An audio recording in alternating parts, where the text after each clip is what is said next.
Saya hari Rabu tanggal 6 Maret 2019 kemarin, bulan Maret kemarin, awal bulan Maret, alhamdulillah saya langsung bertemu Habib Muhammad Rizik Syihab di kediaman beliau. Beliau menginformasikan biaya untuk adu domba umat Islam di Indonesia ini 20 triliun, gak tanggung-tanggung.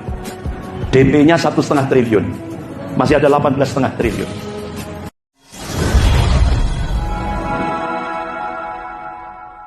Bapak-bapak, ibu yang dirahmati Allah, ini tantang problem kita juga. Muhammad Abduh kalau tidak salah pernah memberikan statement, Al-Islamu mahjubun bil muslimin. Islam itu ditutup oleh umat Islam sendiri. Jadi wong Islam tapi wedi karo Islam.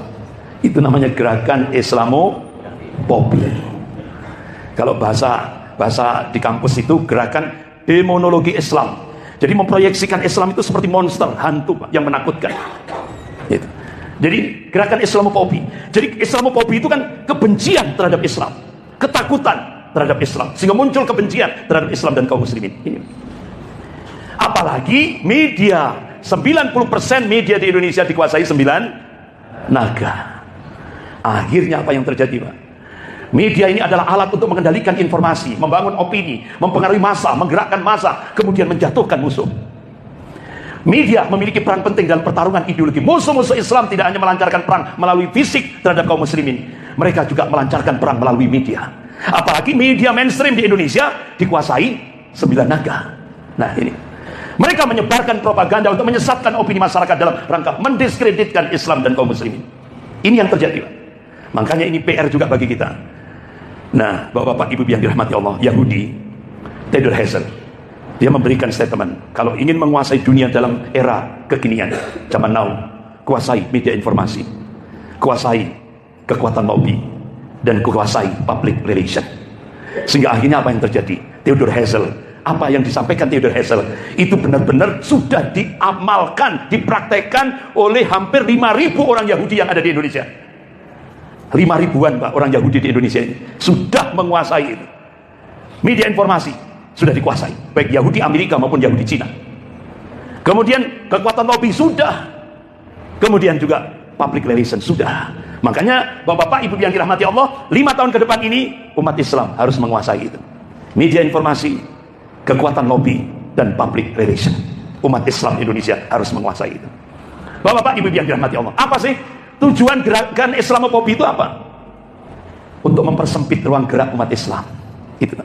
Makanya kan jual yang dijual pertama Islam anti NKRI, Islam garis keras, Islam radikal, Islam teroris. Ya kan jualannya kan itu, Pak.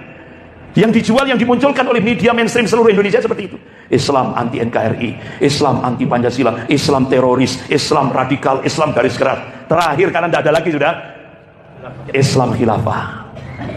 Tidak ada lagi yang dijual, ya kan? Jadi ini, Pak. Jadi semua akhirnya umat Islam ketakutan, ya kan? Ini yang terjadi. Jadi tujuannya itu untuk mempersempit ruang gerak umat Islam. Yang kedua, peluang menumbuhkan musuh Islam dari luar dan dalam Islam sendiri terbuka lebar. Yang ketiga, dari luar Islam koalisi mudah digalang. Yang keempat, akhirnya digerakkan operasi deception. Itu operasi intelijen, deception. Jadi disusupkan masuk di tengah-tengah internal umat Islam. Mereka akan melakukan, artinya kerja di kalangan musuh. Itu yang kita lihat di Indonesia. Makanya bapak-bapak, ibu yang dirahmati Allah, gerakan demonologi Islam atau Islamofobi ini mudah-mudahan 5 tahun ke depan ini sudah tidak ada lagi, insya Allah, ya kan? Karena kita tahu, Pak, di belakangnya itu ada Cina, ya kan? Semuanya di belakangnya Cina. Ya, yang muncul itu kan boneka-bonekanya saja, ya kan? Boneka, tapi semua penggeraknya adalah Cina.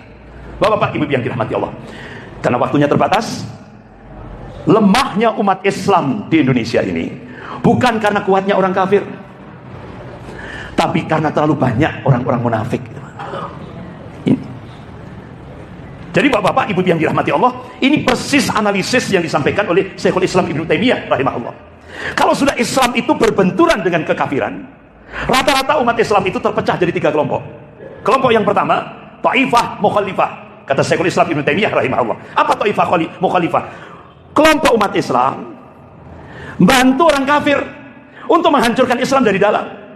Mungkin bapak ibu tanya, kok nemen-nemen? Iya bu, pak, karena di belakangnya ada min amplopi bin fulus.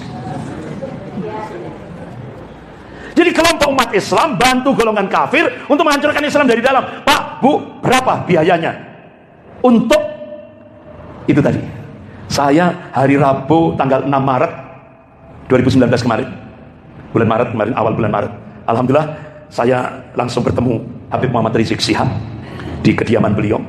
Beliau menginformasikan biaya untuk adu domba umat Islam di Indonesia ini 20 triliun, gak tanggung-tanggung. DP-nya 1,5 triliun, masih ada 18,5 triliun. Itu loh pak, biayanya. Bahkan sampai kasus Pilkada DKI itu kan, kenapa? Siapa Pak Mas Yakut Kumas, ya, Ketua GP Ansor. Kenapa kok begitu all out membantu Ahok, mendukung Ahok? Enggak tahunya, saya dapat info langsung dari Habib Muhammad Rizik Syihab. Karena ternyata sudah disiapkan sama Ahok rumah di Condet, Jakarta, seharga 25M. Makanya mereka sampai akhirnya CS-nya Surah Al-Maidah ayat 51 sudah expired, kadaluarsa. Ini yang ngomong kiai pak. Astagfirullah, gara-gara 20 rumah seharga 25M. Bahkan Ahok kalau menang melawan Anies ditambah lagi 25M, berarti 50M. Makanya sampai berani ngomong Surah Al-Maidah ayat 51 itu kiai siapa namanya lupa, pokok jajarannya CS-nya Pak Yakut Kumas itu. Surah Al-Maidah ayat 51 expired. Nah ini loh Pak. Jadi sekali lagi, kemudian yang kedua kata Syekhul Islam Ibnu Taimiyah, ta'ifah muqaddilah, yaitu umat Islam, kelompok umat Islam duduk manis, tidak mau berjuang Pak, karena takut resiko. Karena kalau berjuang itu kan ada resiko, dia takut resiko.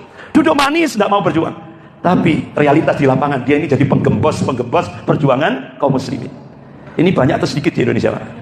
Banyak. Nah, kelompok yang ketiga itu At-Taifah Al-Mansurah. Mudah-mudahan jamaah Masjid Ki Ageng Krimping ini semuanya dijadikan oleh Allah menjadi At-Taifah Al-Mansurah. Kelompok yang ditolong oleh Allah, kelompok yang dimenangkan oleh Allah. Kenapa? Mereka dipersiapkan oleh Allah untuk membela al-haq, kebenaran, membela adinul haq ini. Itulah At-Taifah Al-Mansurah. Mudah-mudahan kita semuanya termasuk At-Taifah Al-Mansurah ya.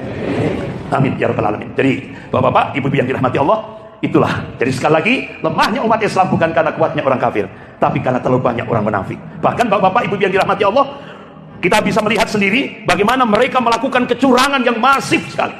Ini kan orang-orang munafik itu, kecurangan masif sekali. Bahkan mereka menyebarkan riswah. Nah, ini tuh di belakang apa namanya, di belakang kereta api itu Pak, di Rampal itu. Ya Allah, itu serangan fajarnya itu Pak, kalau satu rumah 5 ya 500.000, ya kan? Kalau satu rumah itu 10 orang ya 1 juta.